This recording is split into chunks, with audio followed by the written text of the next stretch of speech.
akhyaarta sharafta badan ku xiran channelkan Xamshiil official guys oo idin salaamay adduunka meel walba ka joogteen waxaan ilaahay idinkaga baranayaa cimri dheer iyo caafimaad aad ugu faraxsanahay inaan isku soo laabano video kale qurux badan ha iloowin inaad duceysid walaalkaaga xanuunsan inuu ilaahay caafimaad siiyo kan caafimaad qaban inuu ilaahay u zaa'idiyo runaantii videogan waa video kale oo ku saabsan su'aalooyinkii ay soo weydiinayseen oo quruxda badan waxaa jira dad ku xiran channelkan oo inta badan su'aal soo weydiiyo soo waa sababta halkaan u taaganahay inaan su-aashooda ugu jawaabo wixii markaas ra'yi ah ama fikrad ah aan kala kordhisano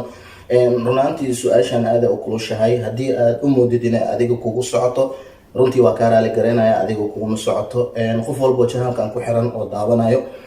wuu og yahay channelkan waxa uu ka hadlo haddii ay naqan lahayd bilicda haddii ay naqan lahayd su-aalooyin iyo jawaab haddii ay naqan lahayd fani wax walbaba so waxaan aada ugu faraxsanahay inaan mar kale iska soo hormuuqano mar labaad aan kugu celiyo markii aan ka jawaabayo su-aashan haddii ay kula naqato inay truus adiga micnaha kugu socoto lagugu karbaashayo waxaan ku sheegaya inaysan adiga kugu soconin oo mar walbaba su-aashan ay tahay wixii ay dadka markaas soo weydiiyaan anna aan halkan u taaganahay inaan ugu jawaabo marka haddii aan videogeena sii guda galo runtii su-aalooyin waxaa jira oo igu soo laalaabtay oo aada u fara badan waa hasha su-aal aan hadda ka jawaabayo oo igu soo laalaabatay so waxaan jeclaan doonaa haddii aan su-aashan ka jawaabo dad badan inay micnaa markaas ay fahmi doonaan jawaabta saxda ah su-aasha wax kale ma aha runaantii dad idinku xirana waxay soo weydiiyeen sideen qof bin aadin markaas ku raali garayn karaa ama aan raali oogu dhigi karaa ama habi oogu dhigi karaa oo mar walbaba micnaa aan u faraxsiin karaa aniga runaantii waxay la naqatay inuu qofkaas oo la jeedo sideen qof bin aadin raali oogu dhigi karaa mar walbaba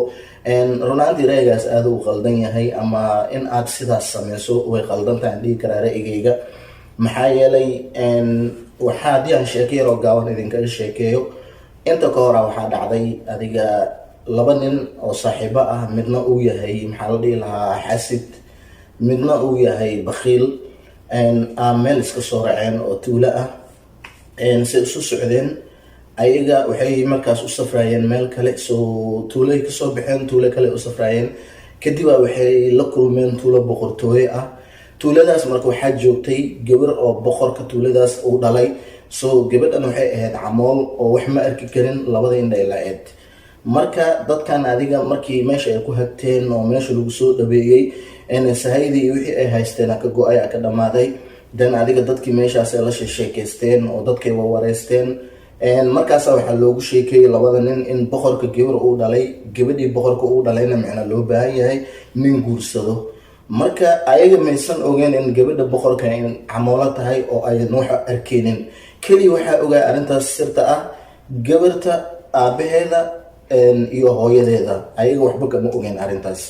then kadib boqorkan wuxuu ugu talagalay uu ballan ku qaaday gabadha inuu ku daro nin camoolo ah kadib waxaa dhacday labada nin saaxiibay ahaayeen midna wuxuu ahaa beelow midna wuxuu ahaa bakhiil marka way sheekeysteen oo waxay dhaheen niyow anaga hadda safara u soconaa dhul dheer oo wixii naga qabsan doono aan micnaa ogeena u soconaa marka maan boqorkan aan gabadhiisa guursan ku qabsano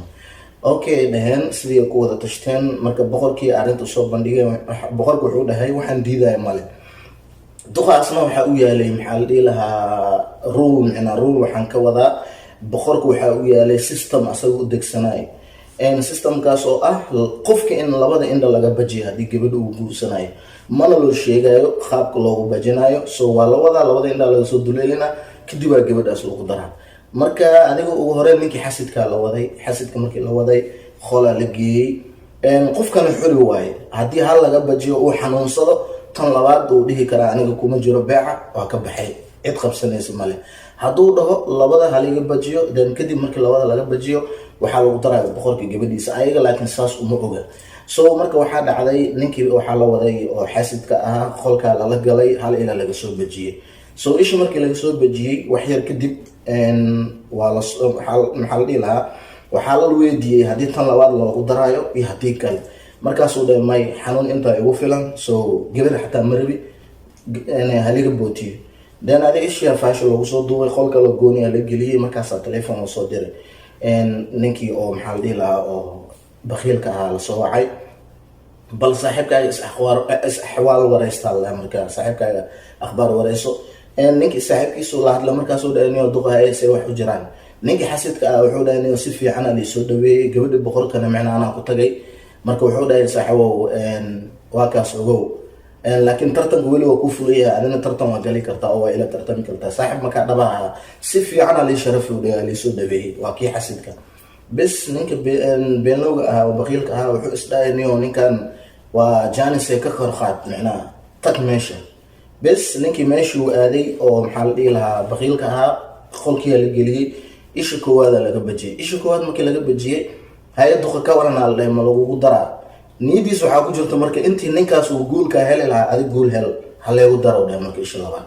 isha labaad ninka sidii loogu daray isha labaad markii loogu daray oo laga bajiyay waxaa marka soo baxday in asaga uu guuleystay oo markaas loo calaam saar inuu guursaday gabadhaas oo boqorka dhalay sidii ninkii oo macnaha oo maxaa la dhihi lahaa beenta badnaa oo baqiilka ah gabadhii uu ku helay uu ku guursaday kii xasidka ahaana macnaha khasaaro iyo macnaha u dambeysay maxaa la dhihi lahaa shalay uu dhahay markii macnaha hore haddaa ogaa lahay in labada macnaha indhal iska bajiyo ay ku xiran tahay gabadhan mar horan guursan lahay markii aan isku soo duubo hadalkaas macnihiisa waxaan oola jeedaa qofka isoo weydiiyey ama dadka badan oo sharafta badan ku xiran channelkan isoo weydiiyey su-aashaas qofka markuu yahay xasid looma heli karo wax xal ah qofka laakiin beenlow markuu yahay ama uu yahay maxaa la dhihi lahaa qof macnaha oo maxaa la dhihi lahaa baqiil ah xal waa loo heli karaa sababto qofka baqiilka waxaa la dhahay baqiil beesidiis waxaa iska leh beenlow laakiin qofka markuu xasid yahay xal looma heli karo maxaa yeelay qof walba horta naxariista waa inuu asaga u dhashto qof walbaba macnaa wanaaga waa inuu asaga macnaa naqdo qof u samaysan inuu wanaag sameeyo dadka kale wax fiican la wadaago ama dadka kale wax la jeclaado waa inuu asaga qofku u samaysnaadaa runtii waxaan aaminsanayaa xishmad uu adiga qofku siin kari waaye dabcan ma filaa inuu adiga kaa sugo sababtoo ah adduunkan aa ujeedid labada qof bini-aadin oo isku khuslayso oo macnaha oo isku imaanayso isku faraxsan oo habi isku ujeedid waxaa u dhexeeya xuduudaas oo ah sharaf ciise iyo ikraamo haddii sharaftaas iyo ciisadaas ikraamada ay meesha ka baxda waxaa imaanayso dadka inay isku xadgudbaan dadka inay markaas aysa dhagaysan waayeen dadka inay markaas isku xumaadaan ama aysan isku farxina imaanayso marka haddii aad wax raaligaraynaysaan ku dhihi lahaa raaligareey alla subxaanahu watacaala taasaa ku wanaagsan sababtoo ah qof bini-aadan raaligarayntiisa